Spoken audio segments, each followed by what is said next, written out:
Welcome to Pressure Points. Our topic is Nvidia post earnings. And as of this recording, which is about an hour after the conference call ended, shares are trading down 7% in after hours. The stock was down about 2% during the day. So call it 9% collectively trading down since the beginning of the day. The NASDAQ was soft today. It was down a little bit more than 1%, but clearly underperformance from Nvidia. And I would say at the punchline here is I think that the stock is just blowing off some steam. And I continue to believe that this stock will trade higher over the next week. And so I'm going to jump into the pressure points. There's two of them today. First is related to Blackwell, and second is related to commentary of when they're going to reach supply-demand equilibrium. And the Blackwell topic got a lot of questions. There was a lot of commentary in some of their prepared remarks around it, but it still wasn't totally clear about how much of a slip happened.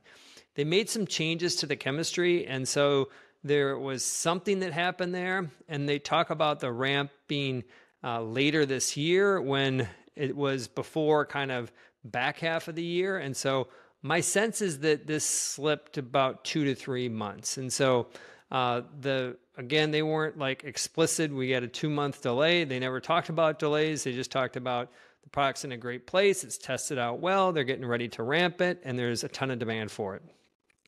But reading between the lines, I think we got a 2 to 3 month delay.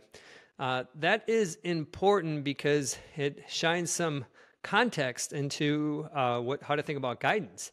And for the October quarter, they guided for revenue to be about 2.5% higher than where the street was at. Now, for a company like Nvidia that's just been blowing out the lights for the last year, 2.5% doesn't feel very exciting. But when you put it in the context that there was likely Blackwell revenue that was moved from the October quarter to the January quarter, and so if you would have brought that revenue back, the number would have been higher.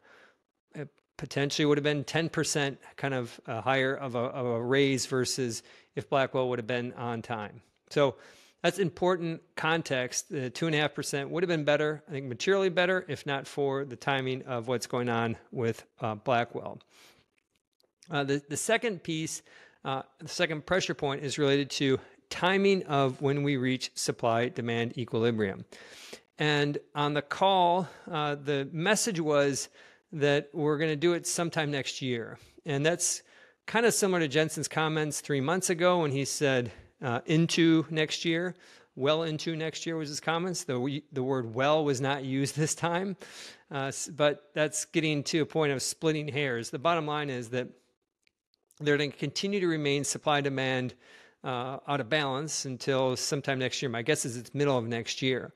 And for the people who are more skeptical about Nvidia, I think the takeaway is going to be that that's just not enough. If it was a similar kind of a time frame as before, for this stock to keep moving higher, you have to keep moving that bar higher and at a faster pace. And we just didn't see it. And so this plays into, I think, what is the general commentary around the call is that things are good, they weren't great, and you got to have the stock be great for it to continue to work. And I just want to take a sidebar on that. In Deepwater, we do own Nvidia, and from our perspective, nothing changed. And what happened was we had some timing around Blackwell.